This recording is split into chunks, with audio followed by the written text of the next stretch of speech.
কলকাতার মানচিত্রে হরিশ নামটির গুরুত্ব অপরিসীম।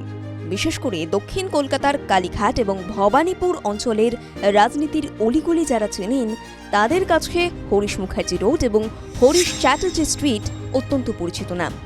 বাংলার বিদায়ী মুখ্যমন্ত্রী মমতা বন্দ্যোপাধ্যায় এবং তৃণমূলের সর্বভারতীয় সাধারণ সম্পাদক অভিষেক বন্দ্যোপাধ্যায়ের বসত ভিটে এই হরিশ চ্যাটার্জি স্ট্রিটেই।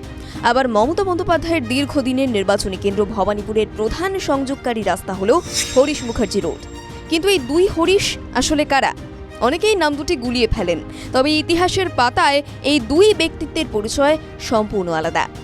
কলকাতার ইতিহাস নিয়ে লেখা বিভিন্ন প্রবন্ধ থেকে পাওয়া তথ্য অনুযায়ী ভবানীপুরের প্রধান রাস্তাটি যার নামে, সেই হরিশচন্দ্র মুখোপাধ্যায় ছিলেন ঊনবিংশ শতাব্দীর বাংলার নবজাগরণের অন্যতম প্রধান স্তম্ভ। তবে তার কিশোর বয়স ছিল কষ্টে ঘেরা। খুব অল্প বয়সেই সংসার চালানোর কারণে তাকে পড়াশোনা ছেড়ে চাকরি জীবনে পা রাখতে হয়। তবে ইংরেজি ভাষায় দারুণ দখল থাকার কারণে ব্রিটিশ কোম্পানিতেই চিঠি লেখার কাজ পেয়েছিলেন হরিশ।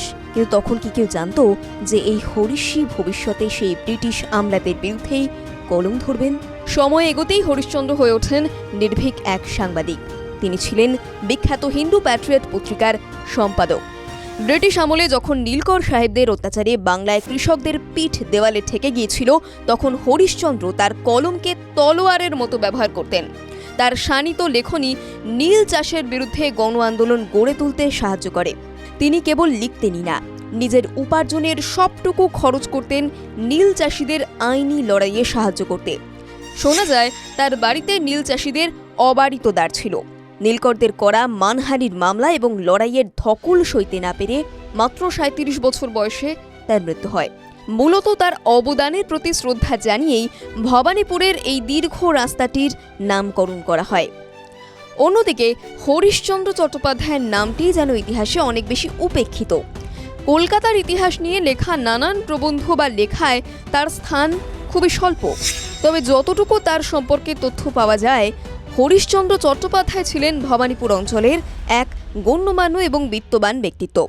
বলা ভালো একজন দাপুটে জমিদার। কলকাতার ইতিহাস নিয়ে লেখা যে কটা প্রবন্ধ রয়েছে সেখান থেকে পাওয়া তথ্য অনুযায়ী হরিশ চট্টোপাধ্যায়ের পরিচিত ছিল মূলত তার জনহিতকর কাজের জন্য।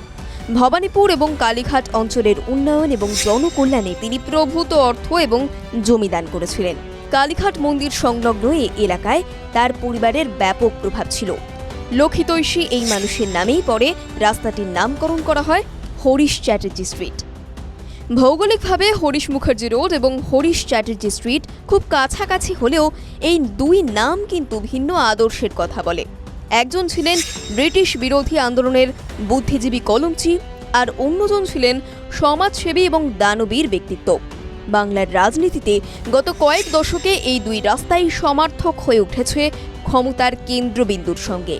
তবে ভবানীপুরের এই দুই হরিশই নিজ নিজ ক্ষেত্রে বাংলার ইতিহাসে আজও চিরস্মরণীয়। TV9 Bangla digital.